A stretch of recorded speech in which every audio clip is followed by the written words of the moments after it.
Hello guys, welcome back po sa aking page dito sa Spark Power Duo. So for today's video ay meron po tayong tutorial para sa ating Android phone na may problema po sa kanyang screen. Hindi na po nagtatouch yung kanyang screen katulad itong aking Android phone na ginagamit sa araw-araw. Ito yung volume sa baba. Yan. Tapos itong power on off. Pagsasabay lang natin yan na pindutin, diin natin, matagal yung bigyan ng pagkabing yan.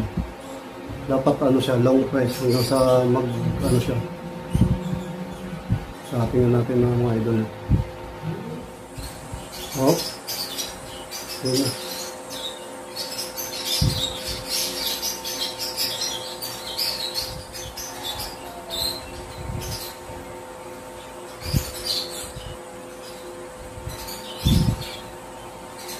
Ayan, gumana.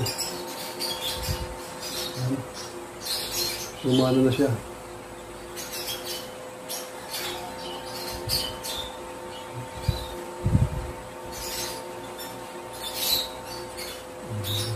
Facebook.